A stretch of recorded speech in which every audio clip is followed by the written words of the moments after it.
안녕하세요. 오늘은 서울대학교 건설환경도시공학부 권영상 교수님을 만나 뵈러 서울대에 방문하였습니다. 네, 교수님 안녕하세요. 네, 안녕하세요. 예, 오늘은 저희가 서울대학교 공과대학 건설환경공학부 교수님이시자 또 스마트시티 연구센터장님이신 권영상 교수님을 만나 뵙고 저희가 좀 평소에 궁금했던 것들 질문 드리려고 합니다.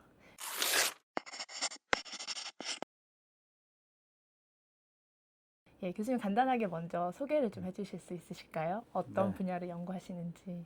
네, 방금 소개받은 그 서울대학교 건설환경도시공학부의 권영상 교수고요.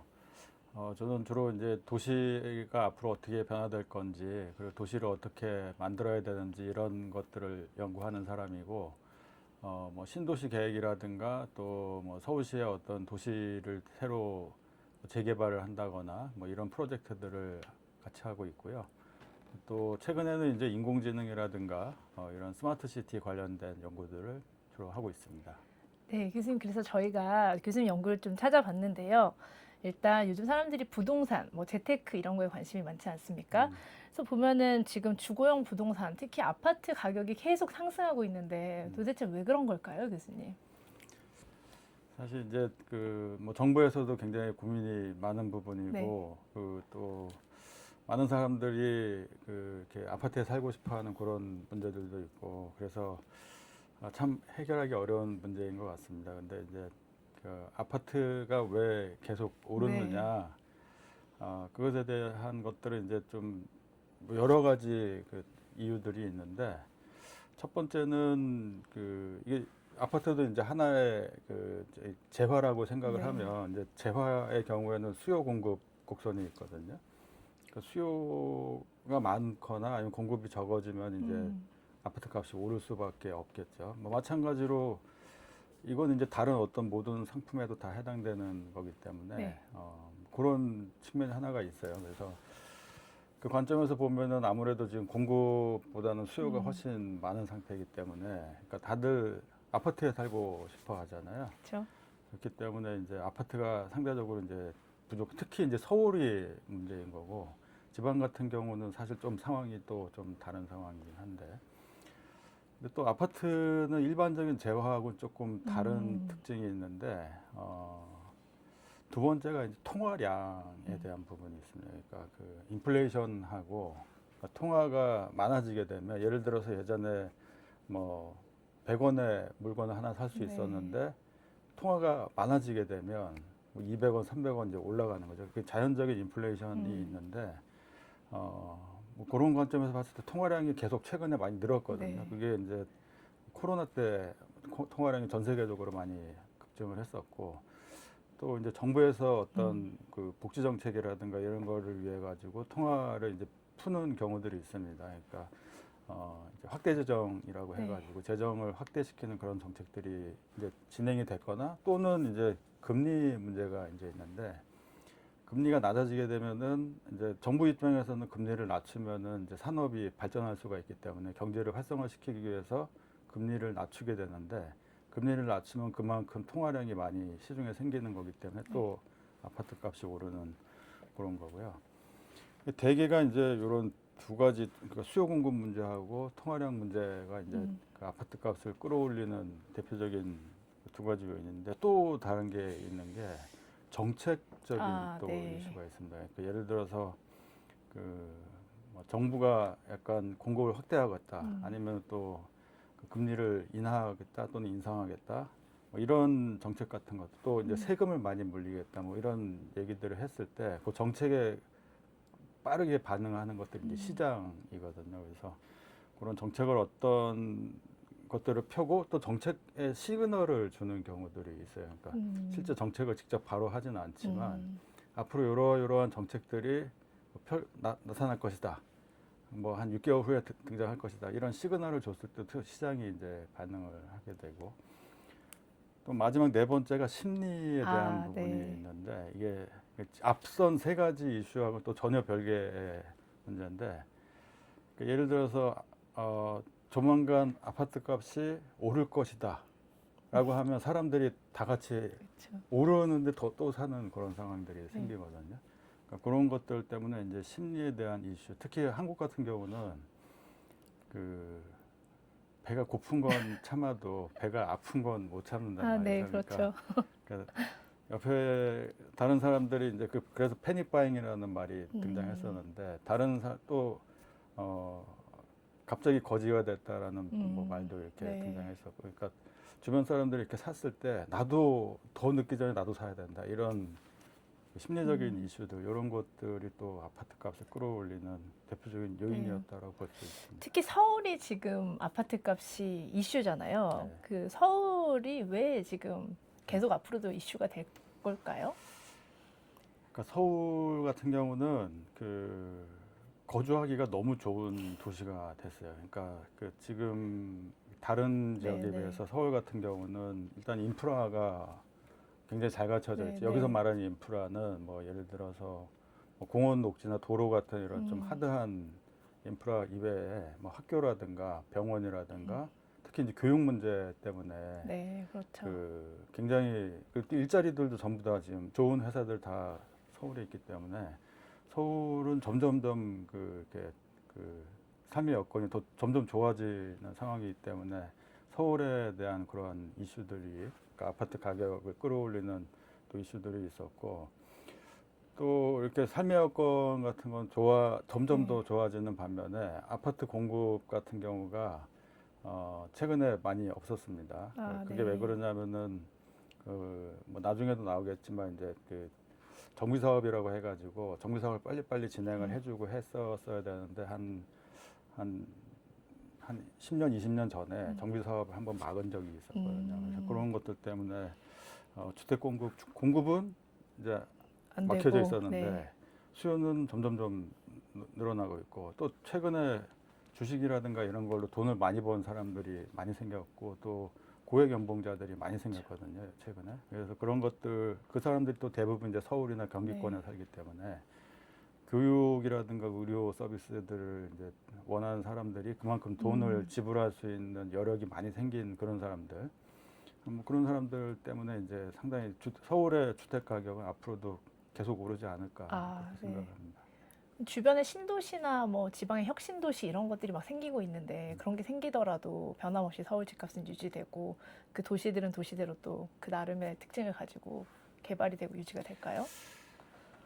그러니까 이제 서울에 이렇게 주택 가격 문제가 생겼을 때 정부가 폈던 것 중에 대표적인 게 이제 신도시 정책이었었는데요. 그래서 신도시 정책 크게 두 가지 유형이 있는데, 한 가지는 좀 더 멀리다가 신도시 만든, 예를 들면 세종시라든가 또 혁신도시들을 이제 지방에 만드는 네. 게 있었는데, 그렇게 신도시를 만들었을 경우에 뭐 정부는 그럴 수밖에 없었던 상황이죠. 왜냐하면 민간 기업 보고 지방으로 이전하라고 하는 것은 지금 뭐 자유시장 경제 체제 하에서 불가능한 일이기 때문에 뭐 공공기관이라든가 이제 정부 청사가 이제 네. 지방으로 이전하는 그런 정책이었는데 당장은 이제 그 효과가 나타나지를 않았었죠. 왜 그러냐면은 예를 들어 공무원 같은 경우 공무원이 혼자만 내려가 있는 거죠.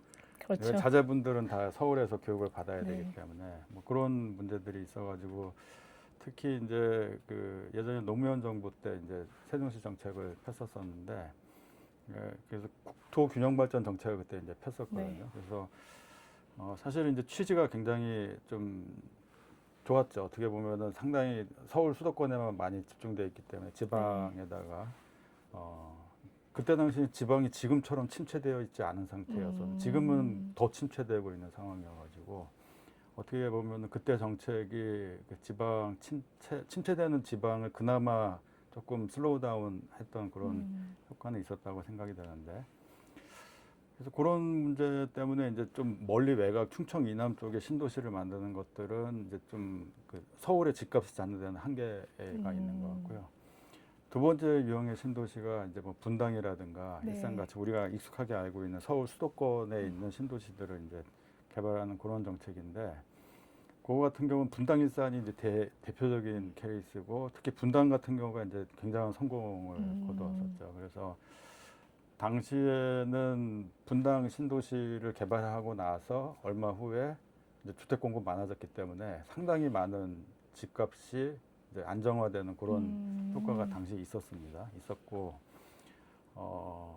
그 이후에 이제 분당 밑에 지금 최근에 이슈가 되고 있는 동탄이라든가 네. 뭐 광교라든가 뭐 이런 신도시들 판교, 특히 판교는 이제 또 고급 일자리들이 많이 생긴 그런 신도시여가지고 어느 정도 또 이렇게 좀 서울 집값을 좀 누르는 그런 효과들도 있긴 했었는데 아무래도 그런 신도시를 만들었지만 그게 그 신도시 정책을 폈던 게 한 30년 전, 일기 신도시 정책이 한 30년, 40년 전에 그 분당 지금 재건축한다고 네, 벌써 네. 얘기한 거잖아요.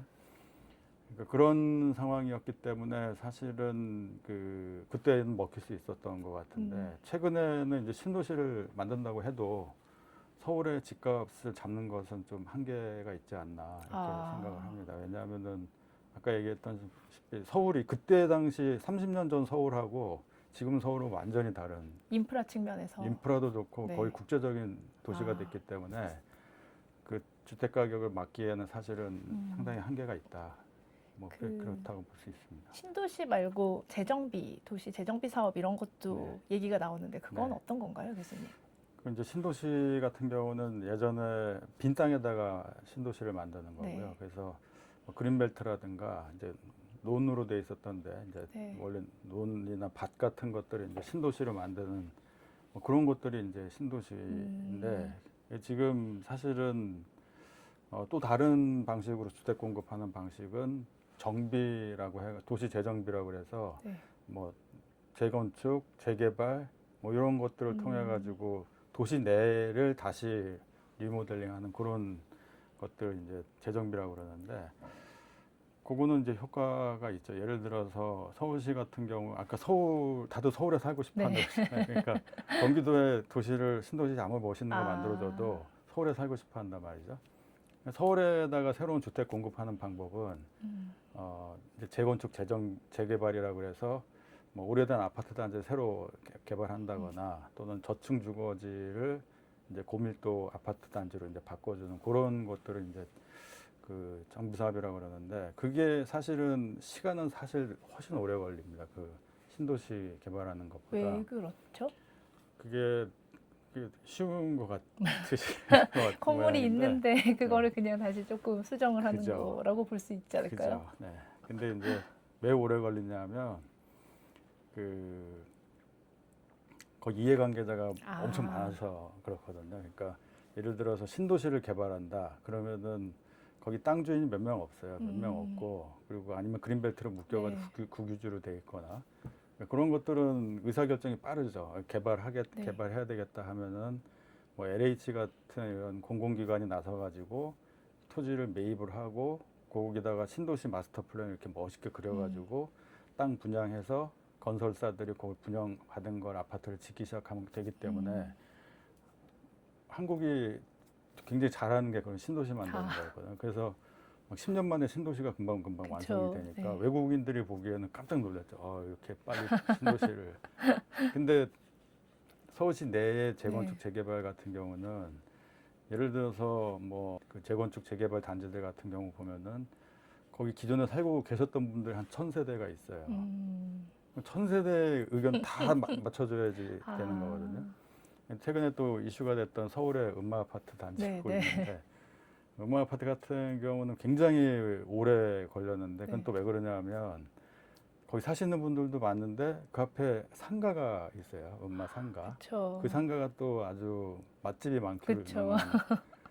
유명한 그 상가분들에 대한 그 합의도 잘 안 되기 때문에 그래서 이제 오래 걸리는 겁니다. 그래서 사실은 정책 효과, 그러니까 서울 집값을 막는 정책 효과는 더 강하지만 시간이 오래 걸릴 수밖에 없다. 이게 왜 그러냐면은 신도시 같은 경우 이제 공공기관이 주도를 하지만 재건축 재개발은 조합이라는 게 운영을 하거든요. 그 조합은 뭐냐면은 거기 사시는 분들이 조합원이 되는 거예요. 근데 서울시 같은 경우는 최근에 이렇게 재건축 재개발 인허가를 굉장히 빠르게 신속통합기획이라고 해가지고 빠르게 해줬는데 문제는 그 다음에 이해관계자들끼리 이해관계자들끼리 예를 들어서 나는 100평을 가지고 있었고 나는 50평을 가지고 있었고 누구는 10평을 가지고 있었는데 막상 사업이 시작하려고 그러면 이제 분담금이라고 해서 그렇죠. 돈을 내야 되거든요. 근데 그걸 딱 까는 순간 이제 그때부터 이제 그 헬 게이트가 그리고 또 정책 관련해서 보면 정부에서 임대 아파트도 좀 공급을 하려고 하는데 네네. 이건 효과가 없나요? 그러니까 정부 입장에서는 이제 임대 아파트 이제 그 집이 없는 분들이 네. 많기 때문에 그러니까 저렴하게 정부가 이제 네. 집을 지어서 임대를 해주겠다.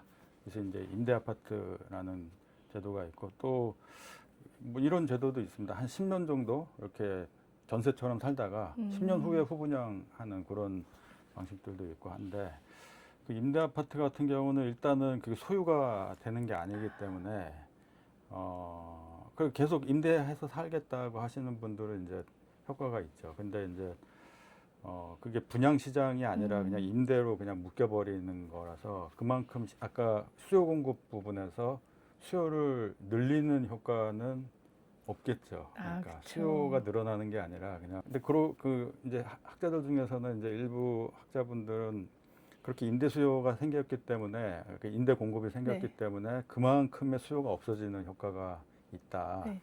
뭐 그런 측면에서 수요를 낮추는 효과가 있다라고 이제 얘기하기도 하지만 사람들은 기본적으로 이렇게 좀 그 욕망에 심리적 측면을 심리적으로 말씀하시는 거죠? 그렇죠. 나는 임대료를 뭐 예를 들어서 100만 원씩 계속 네. 내는데 10년 지나도 나는 100만 원을 내야 되는 건데 예를 들어서 아파트를 사기 위해서 뭐 대출을 한 5억 받아가지고 뭐 100만 원씩 계속 냈다. 근데 그 5년 지나면 100만 원씩 은행에다 이자를 냈지만 그 10억짜리 아파트가 15억이 돼 있네. 이렇게 돼 버리니까 아, 이제 그렇죠. 계속 사람들이 네. 좀 그게 왜 그러냐면은 계속 아파트가 오를 거라는 그런 네. 기대 심리 때문에 그런 부분들이 이제 일부 있죠. 그렇지만 이제 아무래도 주거 안정이라는 게 일단 그 정책적인 이슈가 되기 때문에 그래도 이제 그 임대주택 공급 부분이 이제 많이 정부에서는 이제 네. 시도하려고 정부 입장에서는 임대주택이 많아지면 힘이 세지는 거예요. 사실 정부의 힘이. 정부의 힘이 네. 세지죠. 어떻게 보면 굉장히 큰 건축주가 되는 거잖아요. 그러니까 힘이 세지는 또 그런 측면들도 있고 그런 측면들이 있습니다. 네. 그 한국만 아파트가 있는 게 아니고 유럽에도 아파트가 있지 않습니까, 교수님? 네, 그 좀 비슷한가요? 그 아파트를 인지하거나 인식하는 문화나 뭐 유지하는 것이? 이게 원래 아파트가 처음 발명된 거는 유럽에서 이제 발명이 됐었는데 사실 그 성공은 한국에서 성공을 했죠. 유럽 같은 데서는 이제 그 아파트는 좀 네. 저소득층이 사는 아. 주거로 이제 인식이 되고 네. 있고 그리고 이제 뭐 이렇게 우리는 한국처럼 이렇게 막 아주 고급 아파트 같은 그런 게 아니고 그냥 임대를 위한 진짜 그야말로 그런 식으로 이제 만들어졌었고 그 유럽 중에서도 이제 뭐 유럽 같은 경우는 이제 인구가 많이 늘어나지가 않기 네. 때문에 새로 뭐 이렇게 아파트를 짓는다거나 그런 것보다는 이렇게 기존의 건물들을 이렇게 좀 개보수하면서 많이 이제 하게 되는데 뭐 그런 시장 같은 경우는 되게 건축적으로도 좀 많이 차이가 있습니다. 그러니까 우리나라 아파트 같은 경우는 이제 철근 콘크리트로 빨리빨리 지어왔거든요. 그러니까 예를 들어서 우리나라 아파트가 막 공급되기 시작한 게 70년대 정도부터인데 우리 많이 아는 저기 그 여의도에 있는 시범 아파트 같은 거 그때 70년대 이제 막 만들고 뭐 그랬었는데 그때 건축 기술이라는 게 지금 기술하고 비교해 보면은 아주 많이 떨어지는 그렇죠. 강도도 그렇고 뭐 설비 같은 것들도 그러니까 냉난방 지금 오래된 아파트 사시는 분들은 다 녹물 나온다고 그러거든요. 그게 한국 아파트가 오래 못 버티는 이유가 콘크리트는 버틴다고 하더라도 그 배관이라든가 이런 문제들 때문에 잘 안 돼요. 그러니까 그리고 그 유럽의 이런 건축물 같은 경우는 기둥식으로 만들거든요. 그러니까 기둥이 이렇게 박혀 있고 그 안에가 굉장히 자유롭게 바꿀 수가 있어요. 평면 공간 구성도 바꿀 수가 있고 이렇게 그런데 한국의 아파트들은 이렇게 벽을 세워가지고 그 안에 그 전기 배선이라든가 뭐 일단 뭐 배관이라든가 이런 걸 다 거기 그 안에 들어 문제가 다 거기서 생겨요. 그러니까 뭐 배관이니 뭐 이런 문제들. 또 한국은 자동차가 굉장히 많아졌잖아요. 네. 그 예전에 만든 아파트들은 자동차를 주차할 수 있는 공간이 그쵸. 없어가지고 그런 것 때문에 한국의 음. 아파트들이 이제 구조적인 문제들도 있고 아까 뭐 설비라든가 이런 문제들도 있고 또 수요 뭐 삶의 방식이 많이 바뀌기 때문에 자동차라든가 뭐 이런 네. 이런 것들 때문에 이제 한국의 아파트가 유럽의 그런 주택이라든가 이런 것들에 비해 가지고 상당히 오래 못 버티는 이유가 건물이 튼튼해도 이 부숴가지고 새로 지으면 훨씬 혜택이 많이 난다. 네. 자본주의 사회에서는 얼마든지 그렇게 할 수가 그쵸. 있잖아요. 그렇기 때문에 이제 아무리 튼튼해도 또 경제적인 이유 때문에 이제 다시 부수고 새로 짓는 경우들도 있고 그런 이유들 네. 때문에 그렇습니다. 저희가 지금 이제 주거용 부동산, 특히 아파트에 대한 얘기를 하고 있는데요. 음. 사실 교수님께서 이 모든 이슈들이 일어나는 게 어떻게 보면 수요와 네. 공급의 이슈라고 네. 말씀하셨는데 그럼 좀 빨리 공급을 하면 되지 않을까요? 그렇죠. 네. 근데 어떻게 아까도 방법이 없을까요? 말씀드렸지만 그 방법을 알면 제가 이제 저기 더 높은 데 가 있겠죠. 네. 근데 이제 빠르게 주택 공급을 하려면 아까도 말씀드렸지만 뭐 일단 지금까지 정부가 해왔던 거는 첫 번째 신도시. 네. 신도시는 이제 한계가 일부 있는 거고 네.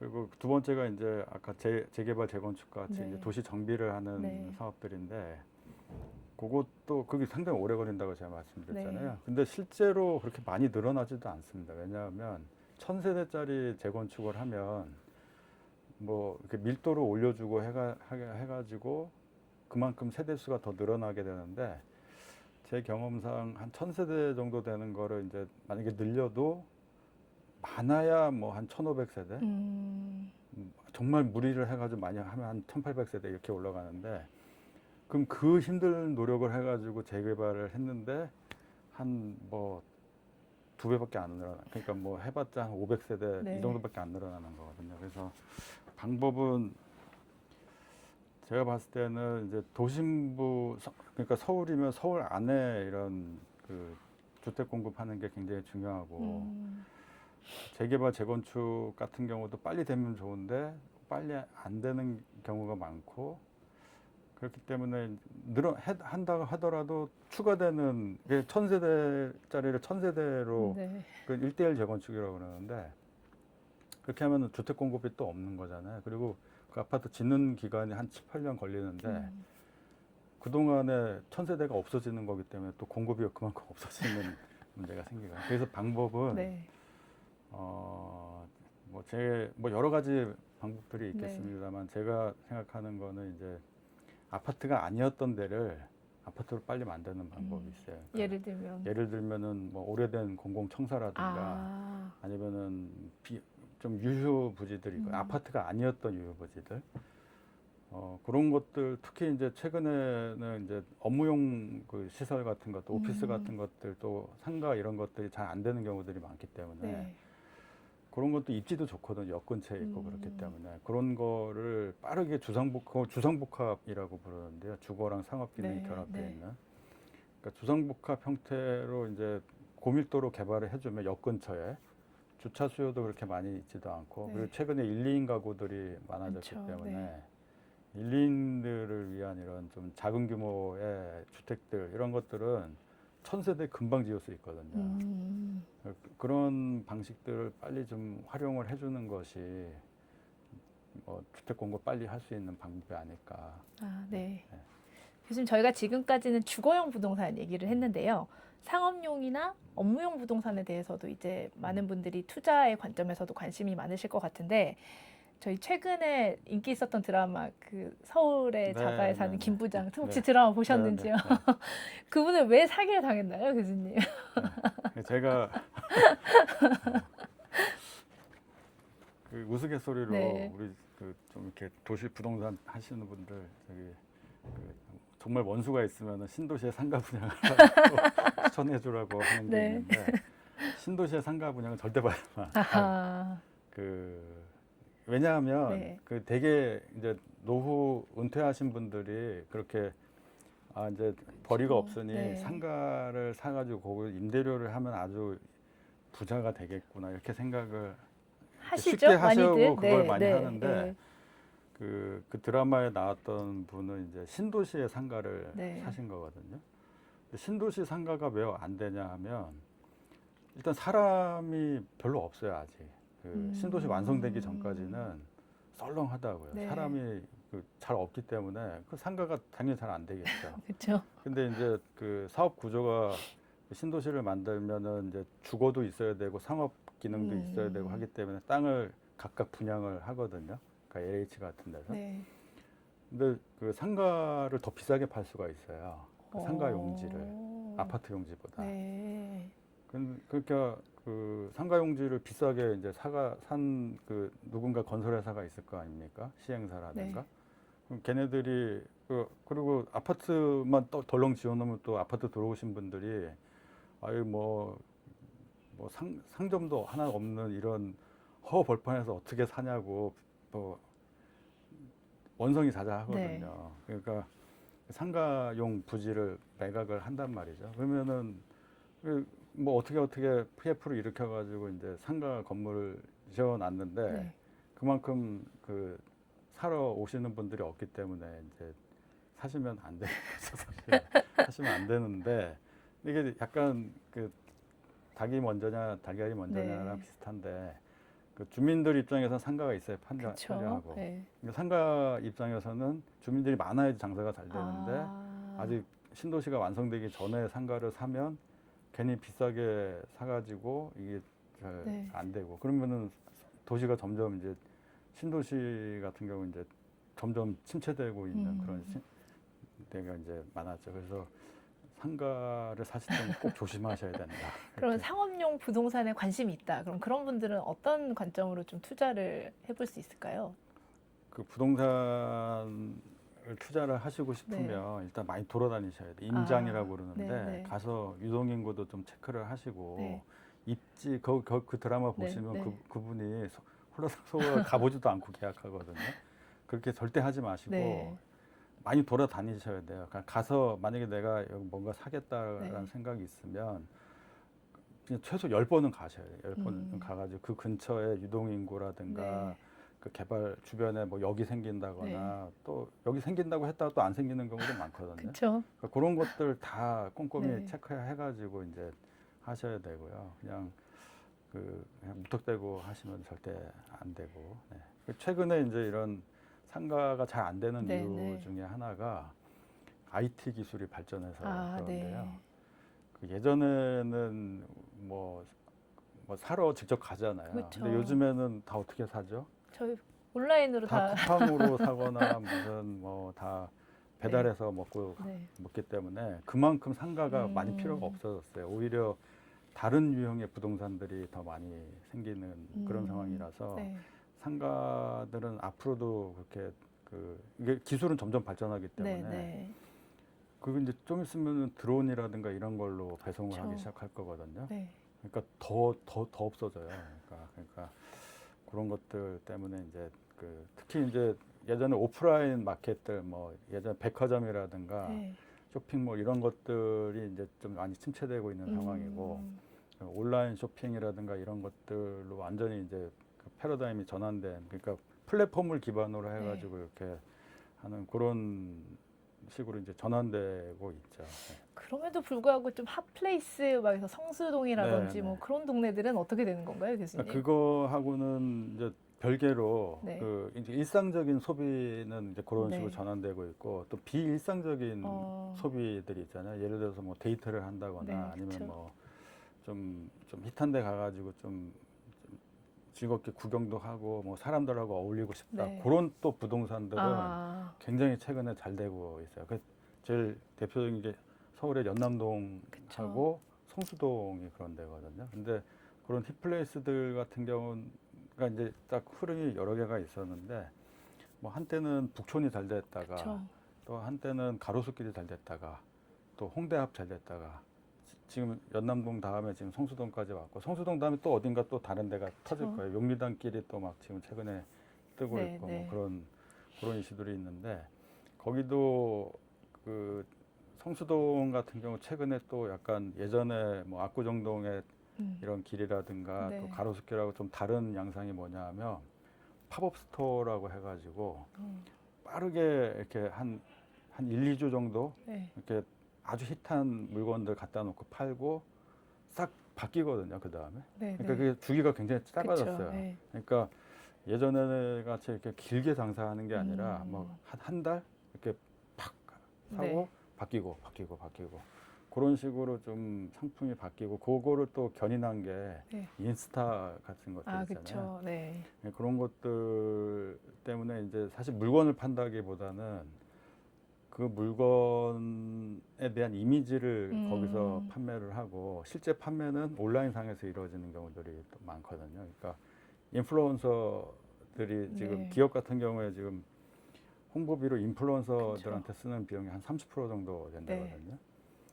그러니까 그 사람들이 거기 있는 거기서 소비하거나 하는 그런 장면들을 인스타를 소비하는 거죠. 상품을 소비하는 게 아니고 상품에 대한 매출은 온라인상에서 다시 네. 하는 뭐 그런 식으로 지금 전환되고 있어서 거기에 잘 살아남을 수 있는 그러니까 그런 동네 분위기를 보여줄 수 있는 성수동이라든가 뭐 연남동 같은 데가 네. 최근에 이제 뜨고 있고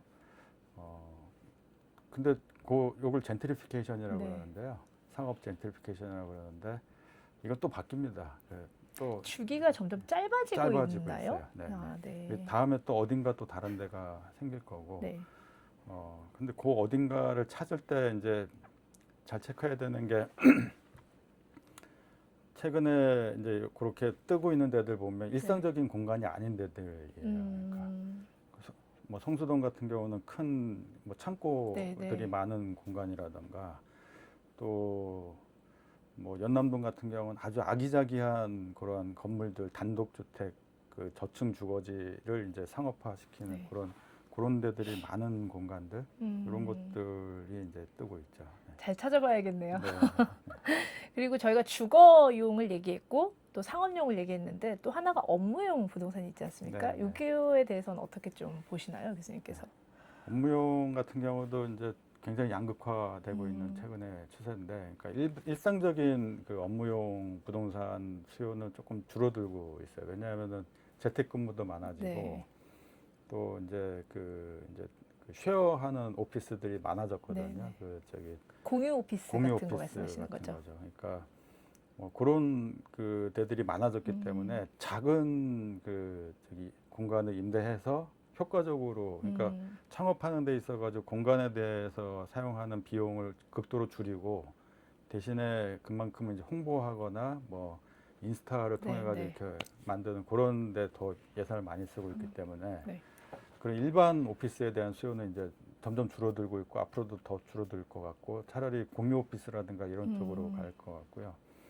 근데 대신에 최근에 이제 뭐 서울에 좀 한정된 얘기긴 하지만 그러니까 고급 오피스라고 그냥 프라임 오피스라고 부르는데요. 그게 어떤 거죠, 교수님? 그러니까 뭐 예를 들면은 그 하여튼 면적 5만 제곱미터 이상의 아주 고급 오피스 대표적인 케이스가 그 강남역 사거리에 보면은 삼성전자 건물 있었잖아요. 그런 것들을 이제 다른 일반 오피스하고 구분해가지고 프라임급 오피스라고 부르거든요. 네. 그런 수요가 한국에 굉장히 많아졌습니다. 왜 한국이 그렇죠? 경제적으로 굉장히 강국이 됐잖아요. 네. 그리고 이제 그 글로벌 외국 기업들이 한국에 들어오고 싶어 하는 거예요. 그러니까 한국이 굉장히 큰 시장이기 때문에 네. 한국에 들어오고 싶어 하는데 들어올 수가 없는 거예요. 제대로 된 건물이 없어가지고. 이렇게 건물이 많은데도 고급 오피스는 없다는 말씀이신 그렇죠. 거죠? 일반 오피스들은 꽤 있어요. 근데 고급 오피스들이 지금 없어가지고 네. 지금 생각해 보시면은 지금 서울의 뭐 3개 도심이라고 부르는 게 네. 이제 종로, 중구가 네. 있고 그리고 강남 테헤란로가 있고 여의도가 있거든요. 네. 근데 거기 생각해 보면 빈 땅이 하나도 없잖아요. 그러네요. 그죠? 빈 땅이 하나도 없어요. 근데 또 최근에 만들어진 뭐 종로의 디타워라든가 네. 또 뭐 여의도에 몇 개 이제 오피스들이 네. 생겼고 테헤란로는 이미 꽉 차가지고 지금 더 지을 수도 없는 네. 상황이고 뭐 이런 상황인데 외국 기업들은 또 점점 더 또 새로 창업한 기업들 돈 많이 번 기업들 있잖아요. 네. 그런 기업들이 이제 또 오피스를 특히 이제 업무 중심지에다가 그걸 갖고 싶어 하기 때문에 그런 수요들이 이제 여전히 지금 남아 있고 거기 그런 데서 이렇게 근무하는 사람들은 원하는 게 직주 근접이라고 그래가지고 바로 근처에 고급 주택을 같이 짓는 걸 원하죠. 그러니까 그래서 뭐 예를 들면 연봉이 100억이다. 연봉 100억인데 같이 내가 이렇게 근무하는 곳에 근처에 아주 고급 주거 같은 것들 같이 지으려고 하는 뭐 그런 방식의 개발들이 이제 최근에 많이 한국도 많이 등장을 했고 서울 안에서도 서울 안에서도 그러니까 도심부에 지금 땅이 지금 굉장히 없기 때문에 네. 지금 여의도하고 강남은 지금 꽉 찼고 네. 이제 남아 있는 부분이 이제 종로변에 약간 예전 지역들 있거든요. 종로 2가 3가 네, 4가 네. 이쪽들. 네. 그러니까 사실 강북이 상대적으로 침체되어 있는 지역들이 있었는데 네, 네. 그쪽에 움직임이 좀 있고요. 어, 신사동에서 그 영동대로로 가는 고길이 또 네. 있습니다. 거기가 또 상대적으로 테헤란로랑 같이 평행하게 돼 있는데 거기가 또 지금 벌써 잘 지켜봐야겠네요. 관심을 막 지금 빨리 가봐야 되겠다 뭐 이런 제가 지금 빨리 녹화를 끝내고 가봐야 될 것 같습니다. 그런데 네. 움직임이 있죠. 아, 네. 그러면 저희가 지금 이제 주거용, 그다음에 상업용, 업무용을 이렇게 봤는데요.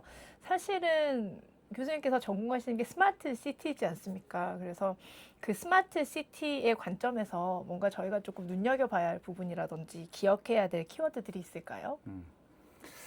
그 뭐 부동산을 네. 이제 이 스마트 시티 관점에서 좀 보면 네. 새로운 유형의 이제 부동산들이 등장하고 있거든요. 네. 그중에 첫 번째가 지금 우리는 아까 주거용 부동산, 뭐 상업용, 업무용 부동산 네. 얘기했는데 우리가 지금 최근에 많이 하는 게 데이터 데이터 센터. 데이터. 네. 그래서 데이터 센터에 대한 수요가 엄청나게 많아요. 지금. 아. 그러니까 그 데이터들이 이제 인공지능 때문에 데이터를 네, 더 네. 많이 습득하려고 하고 거기서 분석한 거 가지고 또 새로운 비즈니스 모델 만들고 하는 그런 그러니까 기업들의 행태들이 그렇게 네. 되고 있기 때문에 데이터 센터는 계속 필요한 거. 데이터가 사는 집이죠, 쉽게 얘기하면. 그러면 데이터 센터의 입지 조건이 좀 있을까요? 데이터 센터는 이제 전기를 많이 쓰기 네. 때문에 그 전력 공급이 원활하고 그리고 또 그 이렇게 열을 많이 내기 때문에 그 이렇게 열을 잘 배출할 수 있는 네. 지역들.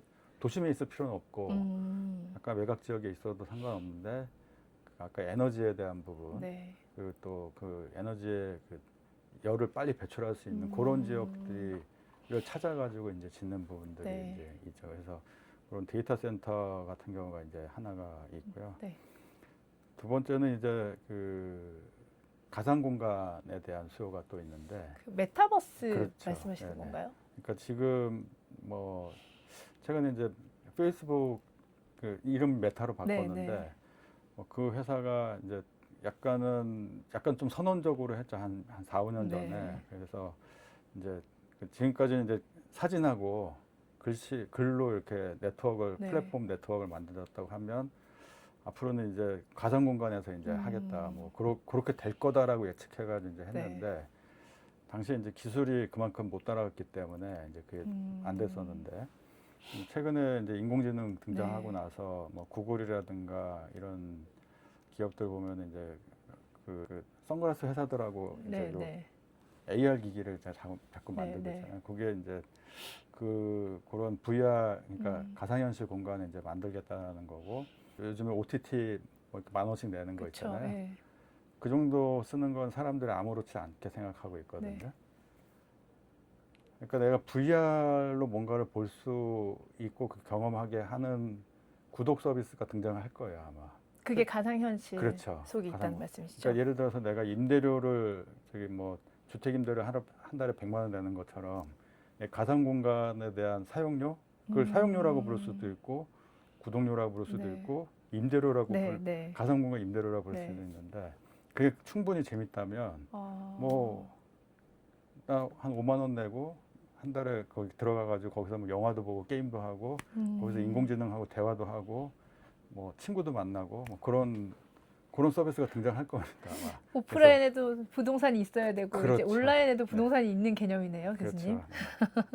그런 것들이 있고요. 네. 그리고 뭐 또 예상되는 것 중에 하나가 아까 성수동 네, 얘기했는데 그게 그 팝업 스토어라는 게 이제 새로운 그쵸. 방식으로 등장을 한 건데 그게 빨리 퍼지게 됐던 거는 인스타 같은 이런 IT를 기반으로 그쵸. 한 그 플랫폼 때문에 네. 이제 빨리 퍼지게 된 거거든요. 네. 그래서 그런 방식의 그 사업 모델들 이런 것들이 이제 또 많이 등장할 거고 그렇게 빠르게 변화되는 거를 네.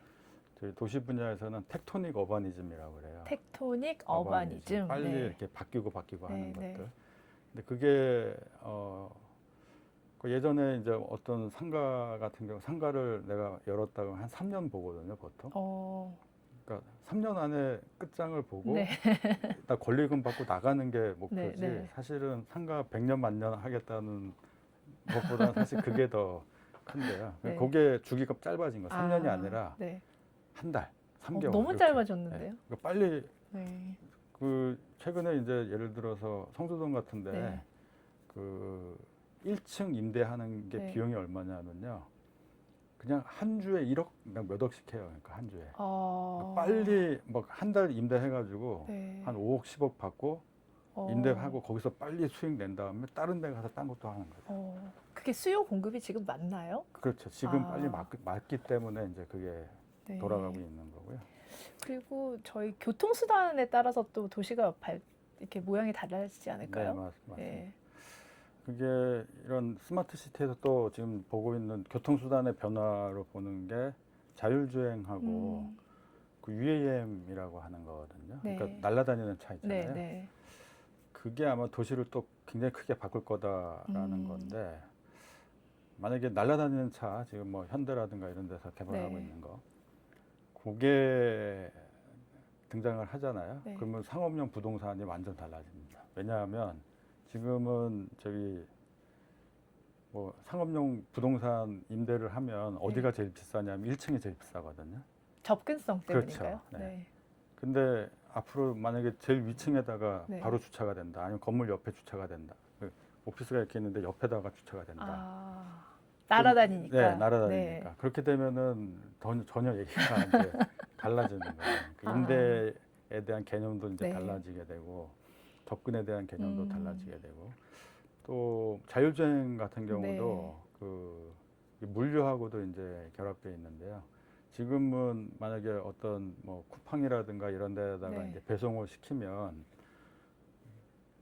뭐 1kg짜리 배송하기 위해서 한 70kg짜리 아저씨랑 뭐 1톤짜리 트럭이 같이 다니는 거잖아요. 그러면 1톤 71kg가 왔다 갔다 하는 건데 사실은 자율주행이 되면은 그리고 로봇이 같이 배송을 하면 그만큼 필요가 없는 거죠. 그러니까 그보다 훨씬 적은 도로 또는 그 지하로 만들겠다라는 게 이제 뭐 저기 일론 머스크가 생각하는 그런 지하 배송 뭐 이런 거 얘기인데 그렇게 되면 훨씬 적게 도로도 적게 내고 그리고 뭐 물류 에너지도 더 적게 들고 하면서도 사람들이 원하는 것들은 다 이제 공급할 수 있는 그런 방식으로 이제 또 바뀔 가능성이 있죠. 네. 네, 교수님 그러면 오늘 저희가 주거용, 상업용, 업무용 부동산 이렇게 쭉 다 봤는데 사실 저희가 제일 궁금한 건 그래서 부동산 투자 어떻게 해야 됩니까? 입니다. 그래서 저희 부동산 투자 어떻게 하면 좋을까요? 네, 그 지금까지 이제 주거용, 상업용 이렇게 그 부동산 유형에 따라서 좀 말씀을 드렸는데 이제 직접적으로 이거 보시는 분들 이제 나이대에 따라서 또 다를 테니까 나이에 따라서 또 이렇게 가지고 있는 자산의 규모가 다를 거고 그래서 나이대대로 좀 이렇게 말씀을 드리면 너무 좋은데요? 한 이대로 하라는 건 아닙니다. 한 20, 30대 분들은 이제 아직 초년이기 때문에 이렇게 자산을 축적을 많이 못했을 거 아니에요. 그래서 그 일단은 시드머니를 빨리 만드는 게 중요합니다. 그래서 일단 1,000만 원을 빨리 모으시고 그다음에 그게 되면 이제 5천, 1억 정도를 빨리 모으시는 게 일단 좋고 그래서 그걸 가지고 레버리지를 이용을 해서 자산을 빨리 확보하셔라. 그러니까 무조건 그 자산을 빨리 가지고 있는 게 나중에 부를 계속 이렇게 늘려가는데 굉장한 도움이 되니까 뭐 일단은 시드머니를 늘리는 방법은 이제 뭐 그 월급을 계속 축적을 한다거나 아니면 또 뭐 예를 들면 괜히 못 부린다고 뭐 이렇게 차를 산다거나 하지 말고 차는 나중에 사도 되니까 또 부모님 집에 사는 것도 굉장히 좋은 것 같아요. 그래서 그렇게 해서 좀 그 빨리 시드머니를 만들어서 자산을 확보하는 방식으로 하시면 좋을 것 같고 네. 또 이제 40, 50대 분들 같은 경우는 이제 돈이 많이 나가거든요. 저기 아이들도 키워야 되고 뭐 하여튼 돈도 많이 나가는 그런 상황이기 때문에 그러면서 또 이제 최근 같은 경우는 이제 빨리 조기 퇴직이라든가 이런 또 두려움 같은 것들도 있기 때문에 보면 이제 상당히 잘못된 투자를 많이 하시는 경우들이 마음이 있어요. 급해서. 그래 마음이 네. 급하기 때문에 그래서 그런 절대 그렇게 네. 하시면 안 되고 아까 잠깐 뭐 예시도 나왔지만 그러니까 자산을 우스갯소리로 아파트는 파는 거 아니라고 그러거든요. 그러니까 그걸 가지고 있으면서 그거를 뭐 레버리지 삼아 가지고 다른 또 투자를 한다거나 뭐 그런 식으로 하는 게 적합하다 이렇게 이제 생각이 되고 그리고 또 뭐 작년 이제 더 작년쯤 네. 이제 은퇴하시고 나서 네. 이제 계신 분들 같은 경우는 이제 뭐 예를 들어서 뭐 상속이라든가 이런 것들도 이제 고민을 하셔야 되는 그런 때고 또 노후 자금이라든가 이런 것들도 이제 필요하기 때문에 뭐 주택을 이용한 주택연금이라든가 또는 그렇지만 제일 좋은 거는 가지고 있으면서 다시 이렇게 하는 게 전 좋은 것 같고 뭐 투자를 하더라도 이렇게 막 변동성이 높은 이런 거를 산다기보다는 뭐 지수에 따라 가지고 투자하는 뭐 그런 것들이라든가 ETF 같은 네. 것들 네. 또는 뭐 리츠 같은 것들 그러니까 좋은 지역에다가 투자할 수 있는 부동산 리츠 같은 것들 뭐 이런 것들을 한번 활용하시면 어떨까 생각이 되고요. 그리고 또 그 와중에서도 이제 아까 잠깐 얘기했던 뭐 새로운 기술의 변화라든가 또 이런 인구 구조 변화, 뭐 1, 2인 가구가 늘어나고 하는 또 새로운 방식의 이런 상업용 부동산에 대한 이슈들 이런 것들을 잘 이렇게 캐치를 하셔가지고 네. 투자하시면 좋지 않을까 그렇게 생각이 됩니다. 오늘 그래도 장시간 저희가 부동산에 대해서 전반적으로 이해할 수 있게 잘 설명해 주셔서 너무 감사드리고요.